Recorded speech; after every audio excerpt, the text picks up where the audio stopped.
नमस्कार, आप देख रहे हैं हिंदुस्तान न्यूज जंक्शन और मैं हूं आपके साथ अनिशु मलिक। वैसे तो दिल्ली का चुनाव काफी सुर्खियां बटोर रहा है, लेकिन आज की जो हेडलाइन है उन्होंने लोगों का ध्यान अपनी ओर खींचा है। दरअसल 24 दिसंबर 2024 को अखबार की एक हेडलाइन पर सबकी नजर बनी। मामला था सरकारी काम में बाधा डालने का, और इसका आरोप लगा है एक ऐसे नेता पर जो नरेला विधानसभा क्षेत्र से बीजेपी पार्टी से टिकट की मांग कर रहे हैं।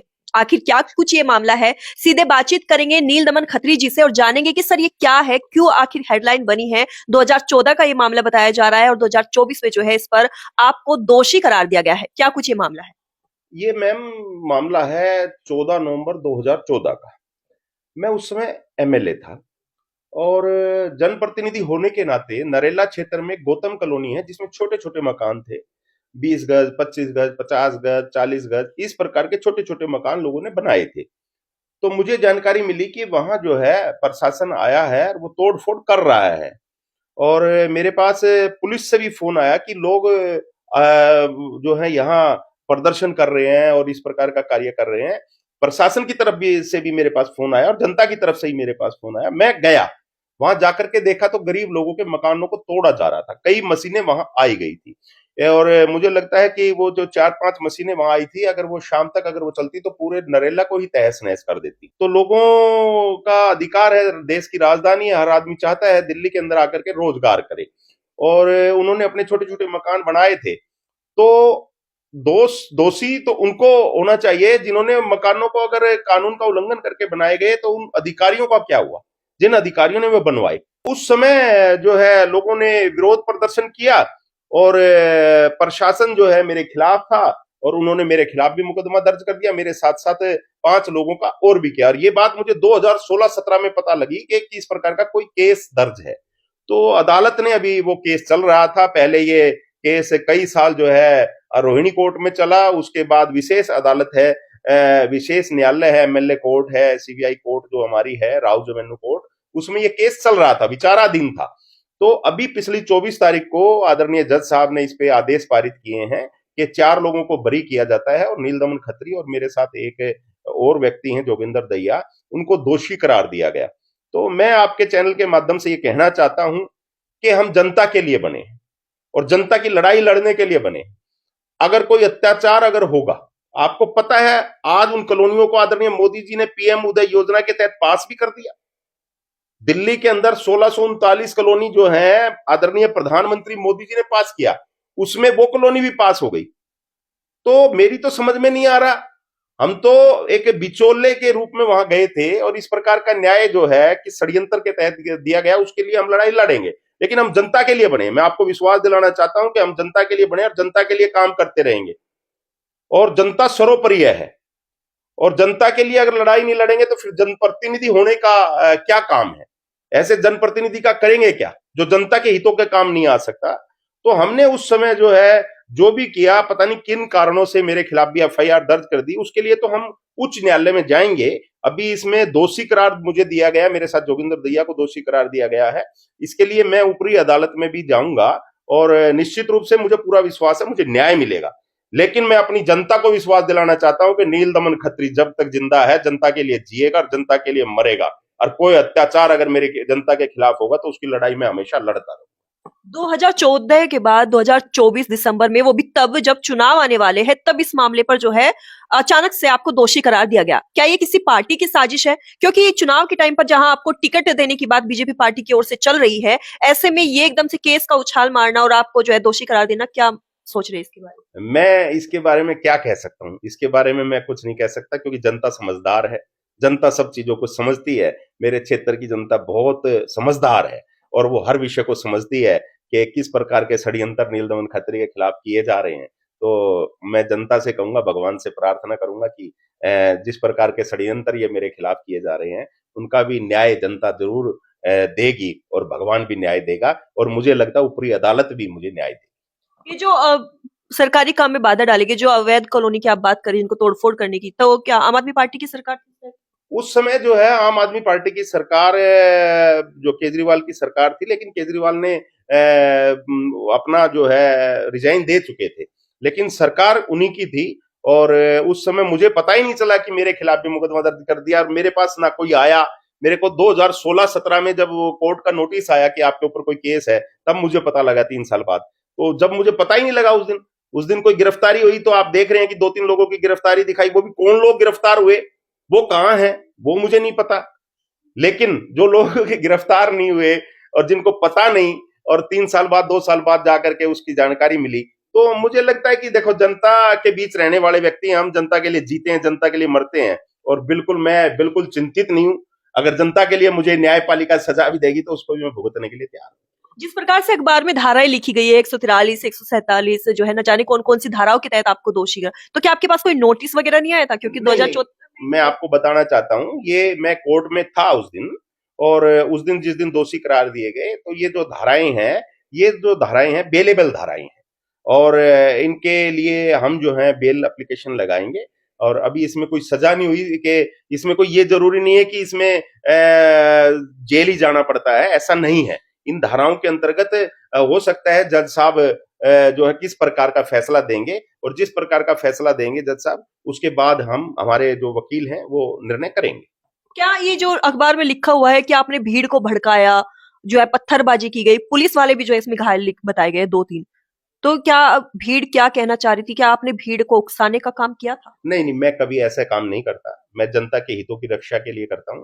और मैं जैसे बताया कि मुझे पुलिस ने ही बुलाया, मुझे डिपार्टमेंट प्रशासन ने भी कहा कि आप एमएलए हो, आप आइए और एक बार देखिए क्या हो रहा है यहाँ, जनता बहुत नाराज हो रही है। अब जनता, अरे जिसका मकान गिरेगा वो नाराज नहीं होगा तो क्या होगा? जिसके छाती पे बिल्डोजर चलेगा 25 गज के मकान पे, एक कमरे छोटा सा, तो वो क्या करेगा? तो सरकार ने भी मानवता के आधार पर, प्रधानमंत्री आदरणीय मोदी जी ने, क्योंकि ये दिल्ली में जो बैठी, अब यहाँ पे 15 साल कांग्रेस बैठ गई, 10 साल आम आदमी पार्टी होगी, लोगों को घर नहीं मिले रहने के लिए, तो उन्होंने 20-20, 25-25 गज के मकान बना लिए।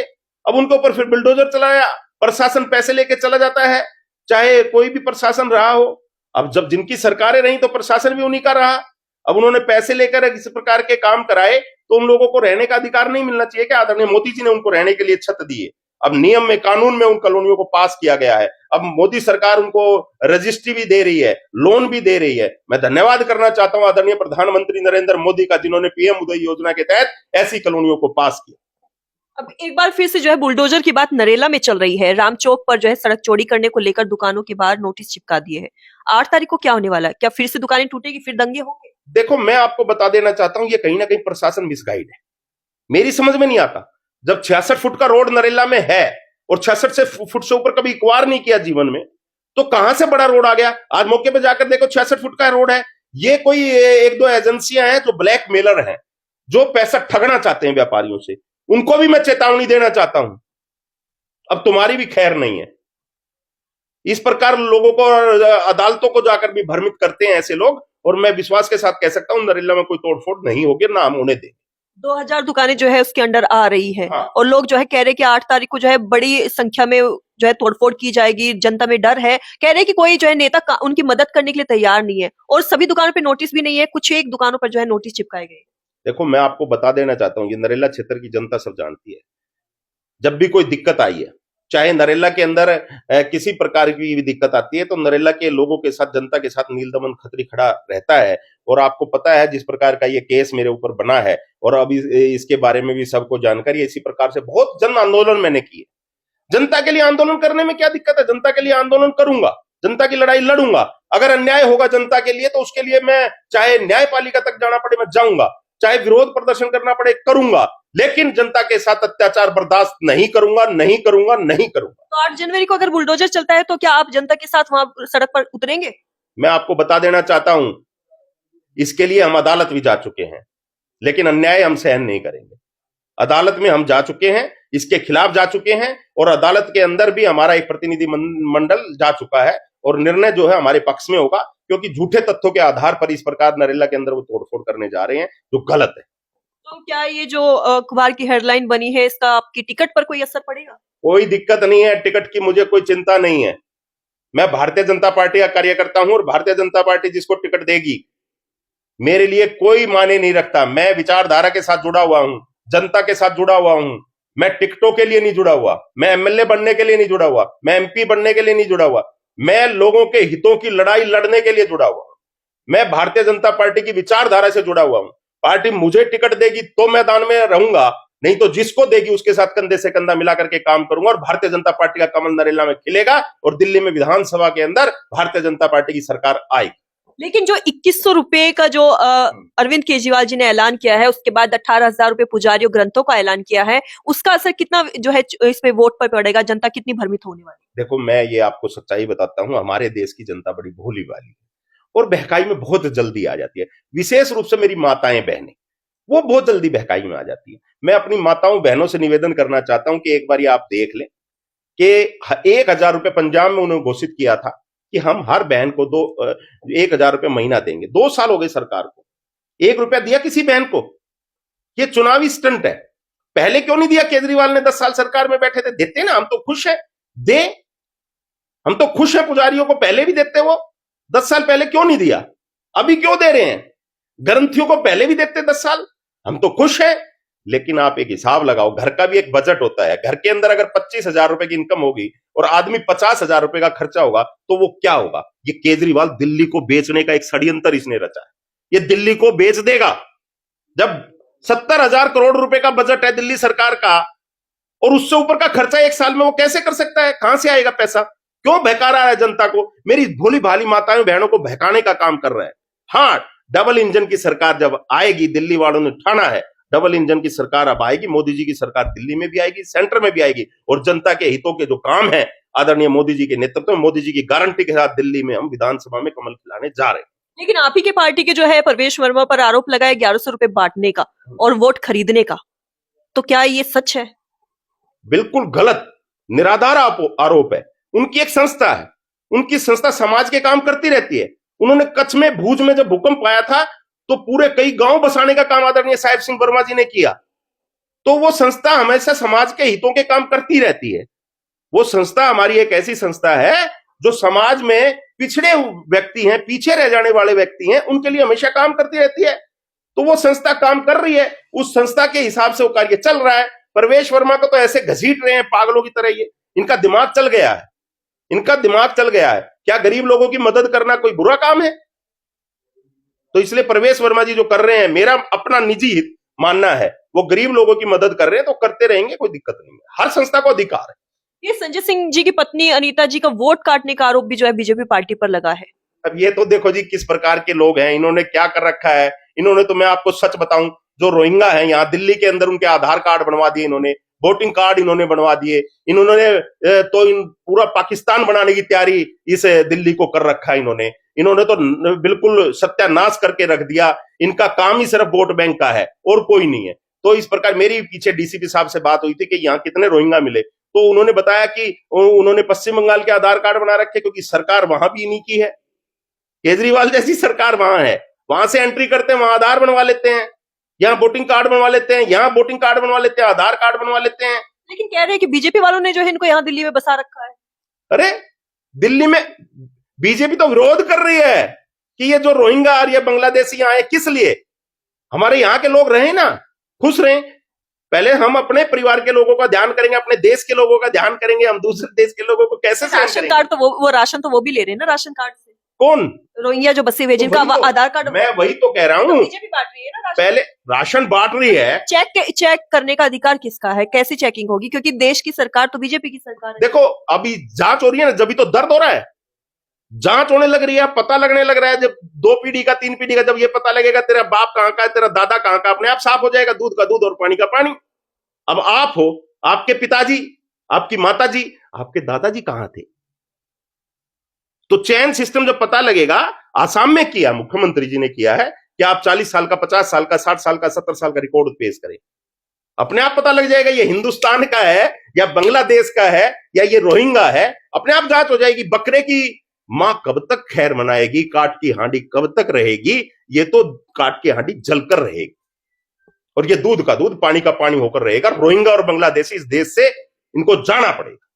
चलिए, दिल्ली में अगर आम आदमी की बात सुने तो बिजली, पानी और जो है बाकी सुविधा अरविंद केजरीवाल जी दे रहे हैं, बीजेपी वाले क्या देंगे? अरे बिजली, पानी जाके देखो ना, 10,000 घरों में मैं पानी दे रहा हूं निःशुल्क। मेरे फार्म पे जो आप जाकर के देख सकते, कितने बड़े बड़े आरओ लगा रखे हैं। 1 लाख लीटर प्रतिदिन पानी दे रहा हूं गरीब लोगों को। जिनको केजरीवाल ने बहकाकर वोट ले ली थी कि मैं 20,000 लीटर पानी फ्री दूंगा, कहां पानी मिल रहा है? झूठ बोलते हैं, नाटक कर रहे हैं। अगर पानी मिलता तो वो बेचारी माताएं बहनें डोली लेकर के और बाल्टी लेकर के और पानी लेने आएंगी बाहर सर्दी में, अपने घर ही ठुटी चला के नहीं पिएंगी। बकवास करता है केजरीवाल, कभी ओख लगा के कहता है कि ये देखो 24 घंटे साफ पानी आ रहा है। सड़ा हुआ पानी जिन घरों में आ रहा है, 50% लोगों को पानी की बात करते हैं, उसमें सड़ा हुआ गंदा पानी है। बिजली की बात आप लोगों से जाके पूछिए ना, गरीब लोगों से, जिनके 12-12 गज के मकान है, 18-18 गज के मकान, उनसे पूछो ना कितने रुपए का बिल आ रहा है। हम तो ये कह रहे हैं कि आप दो, जनता के हितों के लिए दो, लेकिन झूठ मत बोलो, झूठ मत बोलो। बीजेपी किन योजनाओं के साथ दिल्ली में आएगी? क्योंकि बीजेपी के संकल्प पत्र का इंतजार भी जो है जनता कर रही है कि अरविंद केजरीवाल जी ने तो बता दिया, बीजेपी का कहां है? अरविंद केजरीवाल ने क्या बताया क्या नहीं बताया, उसकी ढोल की पोल खुल जाएगी, लेकिन भारतीय जनता पार्टी ने जो कहा है वो किया है। चाहे राम मंदिर का निर्माण करने का काम किया, कहा तो किया, ये लोग ही थे, ये कहते थे मंदिर तो ये बनाएंगे बीजेपी वाले, पर तारीख नहीं बताएंगे, वो तारीख भी बता दी और मंदिर भी बन गया। फिर कहने लगे धारा 370 हटा ही नहीं सकते, कैसे हट गई? ये भारतीय जनता पार्टी है, जो कहेगी वो करेगी, और दिल्ली की जनता के लिए जो भी अच्छे से अच्छा होगा बेस्ट। हमारा जो है मैनिफेस्टो कमेटी बन चुकी है और हमने बहुत सुझाव दिल्ली के लिए, लाखों सुझाव हमारे पास आए हैं, हमारी पार्टी के पास आए हैं, और जल्दी हमारा मैनिफेस्टो आएगा और दिल्ली की जनता के लिए आएगा। और हम चाहते हैं पंक्ति में अंतिम व्यक्ति, अब घरों, मैं आपको आज ही बता देना चाहता हूं, कल आदरणीय मोदी जी लगभग 1600-1700 घर देने लग रहे हैं।